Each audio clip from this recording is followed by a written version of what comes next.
എന്നെ അടുത്തറിയുന്നവർ ഒട്ടേറെ ആരോപണങ്ങൾ എനിക്കെതിരെ ഉയർത്തിയേക്കാം. പക്ഷേ ഒരൽപ്പൻ എന്ന് ആരും എന്നെ വിളിക്കില്ല. കാരണം ഞാൻ അൽപ്പനല്ല. 47 വർഷം കഴിഞ്ഞു ഞാൻ അമേരിക്കയിലേക്ക് പോയിട്ട്. ഇന്നും ഞാൻ നാട്ടിൽ വരുമ്പോഴത്തേക്കും ഒരു നാട്ടുകാരനേക്കാളും കഷ്ടമായിട്ടാണ് ഞാൻ ജീവിക്കുന്നത്. സിമ്പിൾ ആയിട്ട്. അമേരിക്കയിലായാലും ഞാൻ ഷോ ഓഫ് ചെയ്യാറില്ല. എൻ്റെ ആവശ്യങ്ങൾ വളരെ ലിമിറ്റഡാണ്. എൻ്റെ ലക്ഷറികൾ വളരെ ലിമിറ്റഡാണ്. ഞാൻ യാത്ര ആഗ്രഹിക്കുന്നു. നഗരങ്ങളിൽ ഞാൻ ചേക്കേറാറില്ല. ഞാൻ പോകുന്നു കാടുകളിലേക്കാണ്. അവിടുത്തെ സമാധാനമാണ് എനിക്കിഷ്ടം. ഞാൻ പൊങ്ങച്ചം കാണിക്കാറില്ല. ഞാൻ സ്ട്രിപ്പ് ബാറിൽ പോകാറില്ല. ഞാൻ ഡാൻസിനും കൂത്തിനും പോകാറില്ല. ഞാൻ എൻ്റെ കാര്യം നോക്കി ജീവിക്കുന്നു. അല്പം മദ്യപാനമൊക്കെ നടത്തും. അത് 2 പേർക്ക് അടിക്കും. അത് 47-48 വർഷമായിട്ടുള്ള എൻ്റെ ഒരു ഹാബിറ്റാണ്. ഞാനിപ്പോൾ ഇതൊക്കെ പറയാൻ കാരണം, ഈ കഴിഞ്ഞ 2 ദിവസം മുമ്പ് ഞാനിവിടെ വന്നിട്ട് ഇവിടെ ലാൻഡ് ചെയ്ത് കഴിഞ്ഞിട്ട് ഒരു കട്ടൻ കാപ്പി കിട്ടുവാനായിട്ട് ഞാൻ കഷ്ടപ്പെട്ട കാര്യം ഓർത്തിട്ട് ഞാനൊരു വീഡിയോ ചെയ്തു.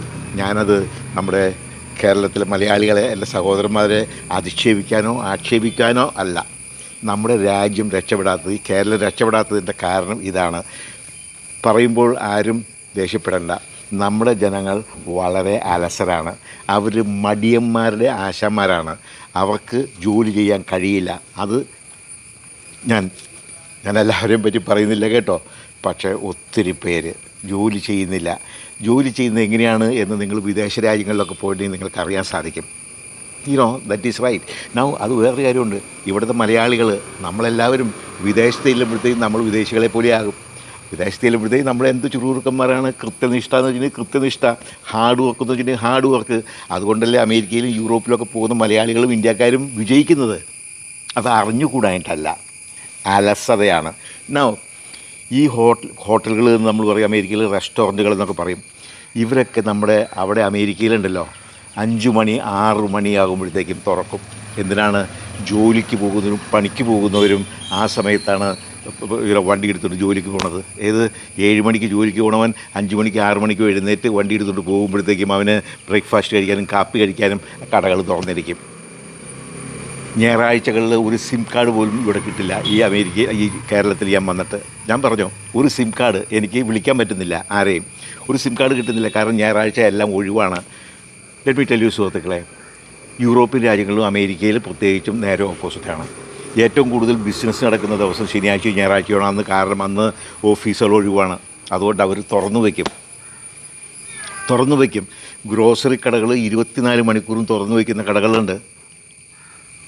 ഓക്കെ, 10 മണിയാകുമ്പോഴത്തേക്കും നമ്മുടെ അമ്മമാർ പറയും കോത്തുലുച്ചയാകുമ്പോഴത്തേക്കും എല്ലാം എഴുന്നേറ്റ് അവനവൻ്റെ കട നോക്കാൻ വരുന്നത്. ഇവിടുത്തെ ജനങ്ങൾക്ക് ഒരു അവധി വരുന്നത് സന്തോഷമാണ്. ഒരു ബന്ധു വരുന്നത് വരെ അവർക്ക് സന്തോഷമാണ്. കാരണം കടയിൽ പോകണ്ടല്ലോ. മുതലാളിമാരായാലും സെയിം തിങ്. അതേസമയം അമേരിക്കയിലേക്ക് ഒരു ദിവസം കട പൂട്ടിട്ട് തന്നെ അവരുടെ ചങ്കിടിക്കും. കാരണം അവരുടെ ആ ഒരു ദിവസത്തെ പൈസ നഷ്ടപ്പെടുകയാണ്. ഇതുകൊണ്ടാണ് നമ്മുടെ കേരളം രക്ഷപ്പെടാത്തത്. എന്നെ എന്ത് വേണമെങ്കിലും നിങ്ങൾ പറഞ്ഞു, പക്ഷേ എനിക്ക് സങ്കടമുണ്ട്. ഏറ്റവും മനോഹരമാകാവുന്ന ഒരു ലക്ഷറീസ് ആകുന്ന ഈ പണ്ടാരോ പിണറായി ആരാണ് മറ്റേ പറഞ്ഞ സ്വിറ്റ്സർലൻഡ് ആകാവുന്ന മാതിരിയുള്ളൊരു രാജ്യമാണ് നമ്മുടേത്. ദൈവത്തിൻ്റെ സ്വന്തം നാട് എന്ന് ഞാൻ ആകാശത്തിലേക്ക്, നമ്മുടെ മൗണ്ടനുകളിലേക്ക്, നമ്മുടെ കടലുകൾ തീരത്ത് നിന്ന് നോക്കുമ്പോഴത്തേക്കും, നമ്മുടെ കടൽ തീരത്ത് നിന്ന് കടലിലേക്ക് നോക്കുമ്പോഴത്തേക്കും, അല്ലെങ്കിൽ ഞാൻ ഹൈ റേഞ്ചിൽ ചെന്ന മലനിരകളിലേക്ക് നോക്കുമ്പോഴത്തേക്കും, യെസ്, അത് സ്വർഗത്തിൻ്റെ നാടാണ്. പക്ഷേ ആ മലമുകളിൽ നിന്ന് നമ്മൾ താഴേക്ക് നോക്കിയാൽ ഇവിടുത്തെ ജനങ്ങൾ, ഇവിടുത്തെ സിറ്റികൾ എത്ര വൃത്തിഹീനമായിട്ടാണ് അവർ ജീവിക്കുന്നത് എന്ന് നോക്കിക്കാണുമ്പോഴത്തേക്കും ഈ ഭൂമി ദൈവത്തിൻ്റെ നാടല്ല. ദൈവത്തിൻ്റെ നാട് അങ്ങ് ഹൈ റേഞ്ചിലും വയനാട്ടിലുമൊക്കെയാണ്. ഓക്കെ, അപ്പോൾ ആ ദുഃഖം കൊണ്ട് ഞാൻ പറഞ്ഞതാണ്.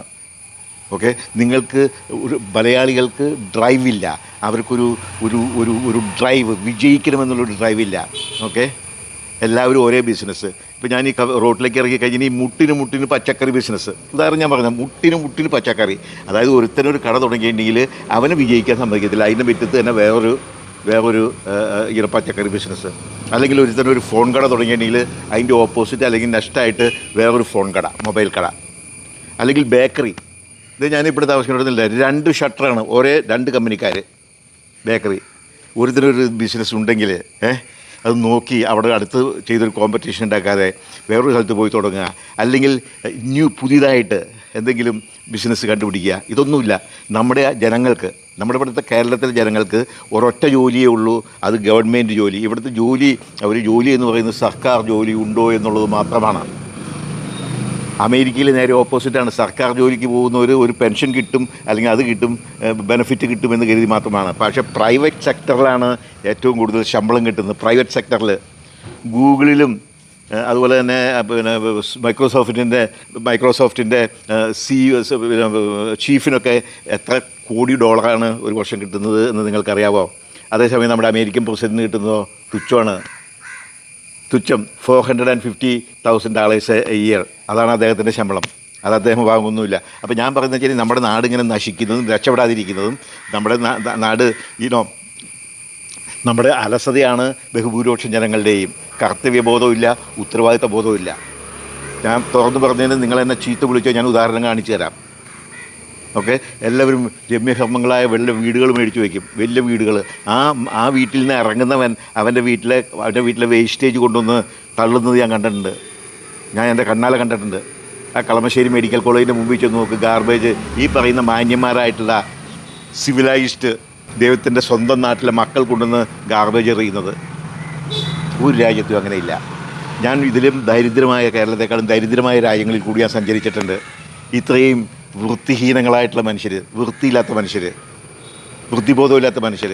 ഞാൻ പറഞ്ഞില്ല, എനിക്ക് ഈ നാടൻ ചായക്കടയിൽ കയറാൻ പറ്റില്ല. കാരണം എനിക്ക് ഈ അമേരിക്കയിൽ ഒരു മാസം വന്നിട്ട് എനിക്ക് ഡയറിയായും തൂറ്റിളക്കവും പിടിച്ച് കിടക്കാൻ പറ്റില്ല. അതുകൊണ്ടാണ് ഞാൻ യാത്രയ്ക്ക് പോകുമ്പോഴത്തേക്ക് എൻ്റെ കലവും ചട്ടിയും കൊണ്ടുപോയി ഞാൻ സ്വന്തം പാകം ചെയ്യുന്നത്. ഞാൻ 2 തവണ ഇന്ത്യ കറങ്ങി വണ്ടി ഓടിച്ച്. ഓക്കെ, ഒരിക്കലും ഒരു വയറിളക്കം പോലും വന്നില്ല. കാരണം എന്താണെന്ന് പറയുക, ഞാൻ എൻ്റെ എൻ്റെ ലളിതമായിട്ടുള്ള ഭക്ഷണം എൻ്റെ വണ്ടിയിൽ തന്നെ ഞാൻ കുക്ക് ചെയ്യായിരുന്നു. അതുകൊണ്ട് എനിക്കൊരു അസുഖം വന്നില്ല.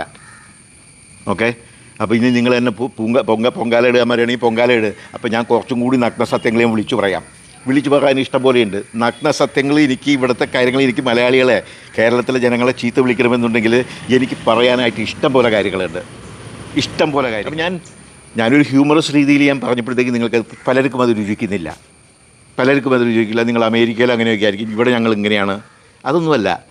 നമുക്ക് നമ്മുടെ രാജ്യം ഒരു സ്വർഗം പോലെ ആകണമെന്നുണ്ടെങ്കിൽ നമ്മൾ പരിശ്രമിക്കണം, നമ്മളതിനെ ശ്രദ്ധ ചെലുത്തണം. നമ്മൾ വേണ്ട രീതിയിൽ ആ ഉത്തരവാദിത്വബോധത്തോടു കൂടി നമ്മൾ ചെയ്യണം.